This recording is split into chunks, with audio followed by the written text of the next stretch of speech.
Assalamualaikum warahmatullahi wabarakatuh. Perkenalkan, nama saya Milatina Nadifa Putri dari Prodi Penyuluhan Pertanian Berkelanjutan Politeknik Pembangunan Pertanian Yogyakarta Magelang. Saya berasal dari Klaten, Jawa Tengah, tepatnya di daerah Juwire atau Kecamatan Juwire.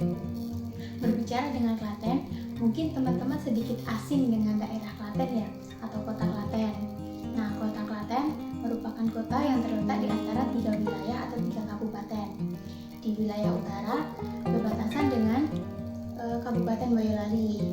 Di wilayah timur berbatasan dengan Kabupaten Sukoharjo, dan di wilayah selatan serta barat berbatasan dengan kota daerah istimewa Yogyakarta.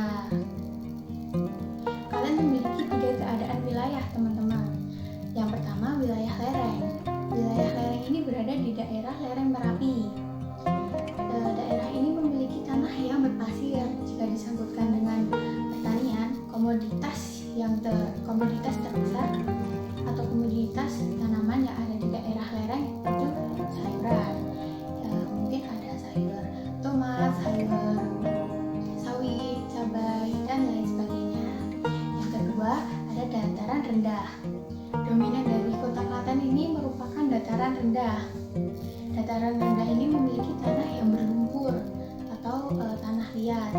Nah, komoditas terbesar di daerah Klaten merupakan padi, yaitu komoditas yang berada di dataran rendah. Selain padi, ada juga jagung. Yang ketiga, ada perbukitan atau pegunungan. Tanah yang berada di sana yaitu tanah yang berkapur. Komoditasnya ada kedelai, ada ketela pohon, serta ada umbi-umbian, kacang tanah, seperti itu, teman-teman. Di daerah Klaten memiliki salah satu budaya pertanian yang diadakan sebelum melakukan bercocok tanam atau budidaya tanaman kembali oleh para petani. Namanya adalah wiwitan. Wiwitan dapat diartikan sebagai memulai kembali. Nah, bagaimana sih kegiatannya? Kegiatannya yaitu memberikan sedekah kepada tetangga atau orang-orang di sekitar sebagai tanda rasa syukur petani terhadap Allah atau Tuhan karena telah diberi kesempatan untuk melakukan bercocok tanam kembali. Tetapi untuk masa sekarang ini wiwitan sudah sangat jarang ditemui karena sudah terhalang oleh perkembangan zaman. Petani pembudidaya padi yang berada di daerah Klaten, utamanya Juwiring dan Tilanggu ini, merupakan petani yang berusia lanjut atau sudah berusia tidak muda lagi. Sehingga cara-cara budidayanya masih menggunakan cara budidaya tradisional yang dirasa kurang efektif untuk mengikuti perkembangan zaman di teknologi atau era industri 4.0 ini. Disinilah peran besar petani muda untuk ikut terjun langsung ke lapangan mendampingi petani-petani lansia agar mampu mengikuti teknologi pertanian sesuai dengan perkembangan zaman.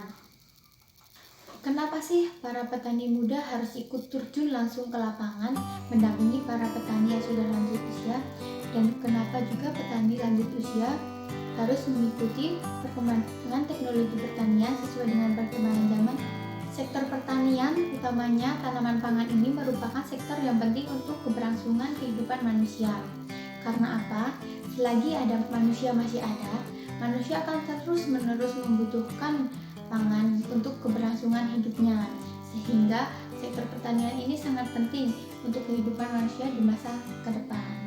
Jika produksi tanaman pangan ini menurun atau tidak sesuai dengan banyaknya manusia sekarang ini, maka akan terjadi impor dari luar negeri.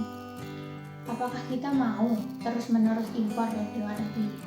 Tentu saja tidak mau. Nah, kita saja memiliki sumber daya yang sangat berlimpah. Kita harus memanfaatkan sumber daya tersebut sebagai aset untuk masa depan. Pendekatan dan pendampingan kepada petani terus dilakukan oleh para penyuluh pertanian lapangan. Biasanya mereka melakukan diskusi secara langsung atau tatap muka untuk mengetahui atau berdiskusi masalah-masalah apa yang sedang dialami di lapangan.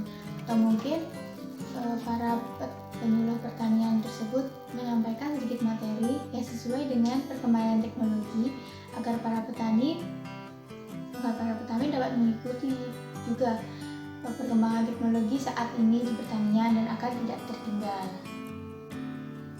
Di masa pandemi COVID ini, penyuluh sedikit mengurangi waktu untuk berdiskusi secara langsung. Mereka menggantinya dengan menggunakan sosial media, misalkan WhatsApp. Petani dapat bertanya langsung atau menghubungi langsung penyuluh pertanian lapangan dan akan berdiskusi melalui media WhatsApp.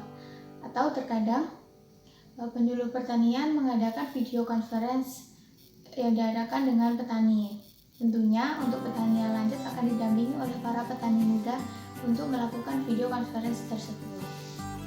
Salah satu teknologi pertanian yang sudah diterapkan atau sudah dipakai oleh petani di daerah sini adalah penggunaan mesin penanaman bibit padi, sehingga petani tidak harus menyewa orang untuk menanam padi, sehingga waktunya lebih efisien dan efektif.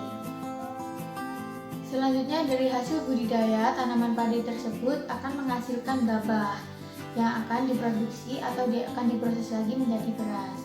Nah, kebanyakan petani tidak mau ribet. Mereka akan menjual hasil dari produksi tersebut dalam bentuk gabah. Mereka tidak mau menyelesaikan proses pasca panennya. Mereka akan menjual gabah tersebut kepada pelaku usaha tani yang sebagai pengepul. Mereka akan memproduksinya, akan memprosesnya lagi menjadi beras. Dan beras tersebut dapat dipasarkan ke seluruh wilayah, mungkin berada di daerah Klaten atau luar Klaten. Peran agro-sociopreneur atau pelaku usaha tani ini sangat penting bagi petani. Salah satunya, mereka membantu para petani untuk mendistribusikan hasil produksinya, sehingga para petani tidak pusing lagi mencari peluang pasarnya. Para pelaku usaha tani ini berperan penting dalam proses budidaya atau produksi beras ini. Salah satunya adalah pendistribusian hasil produksi di wilayah-wilayah tertentu seperti itu, sehingga para petani tidak harus pusing mencari peluang pasar untuk pemasaran hasil produksi budidayanya. Yang kedua, pelaku usaha ini membantu perekonomian petani dan warga masyarakat di sekitarnya. Untuk para petani, petani menjual bahan untuk pengepul, dan pengepul atau pelaku usaha ini menjual produksi berasnya ke masyarakat luas, itu, dan mereka menjadi saling menguntungkan. Mungkin cukup sekian dari saya. Jika ada salah kata atau kurang pengucapan, mohon dimaafkan. Wabillahi taufiq wal hidayah. Wassalamualaikum warahmatullahi wabarakatuh.